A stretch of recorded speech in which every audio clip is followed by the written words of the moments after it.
નમસ્કાર દર્શક મિત્રો, આપ જોઈ રહ્યા છો લીલિયા ટાઈમ્સ ન્યૂઝ ચેનલ। અવનવા સમાચાર મેળવવા માટે ચેનલને સબસ્ક્રાઇબ કરો, બેલ આઇકોન દબાવો, શેર કરો, તેમજ સમાચાર અંત સુધી જો।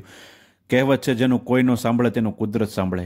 લીલિયાના વેપારીઓએ ભૂગર્ભ ગટર પ્રશ્ને આંદોલન કર્યું, ત્યારે જાણે તેનો સંકેત કુદરતે સાંભળી લીધો હોય તેમ એકાએક આવેલા વરસાદથી લીલિયા ભૂગર્ભ ગટરના ગંદા પાણી નદીમાં એક વહેણમાં ધોવાઈ ગયા હતા। આપ ટીવી સ્ક્રીન પર જોઈ શકો છો કે લીલિયા ભૂગર્ભ ગટરનું ગંદુ પાણી નાવલી બજારમાં નદીમાં ખળખળ વહી રહ્યું છે। તેની સાથે અસંખ્ય પ્લાસ્ટિક અને કચરો જોવા મળી રહ્યો છે। ત્યારે લોકોએ પણ પ્લાસ્ટિકનો વિવેકપૂર્ણ ઉપયોગ કરવો જોઈએ, જેથી નદી, નાળા અને ભૂગર્ભ ગટર બ્લોકેજ ન થાય તે જરૂરી છે। આ સૃષ્ટિ અને વન્ય સૃષ્ટિ અને કુદરત માનવ જેટલી બચાવશે તેટલી માનવને બચાવશે।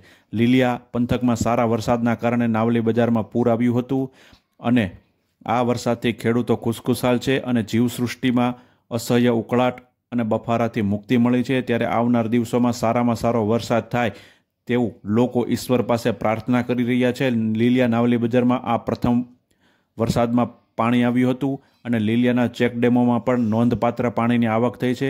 આગામી દિવસોમાં વરસાદ શરૂ રહે તો નદી નાળા ચોક્કસ છલકાશે તેવું લોકોને આશા છે।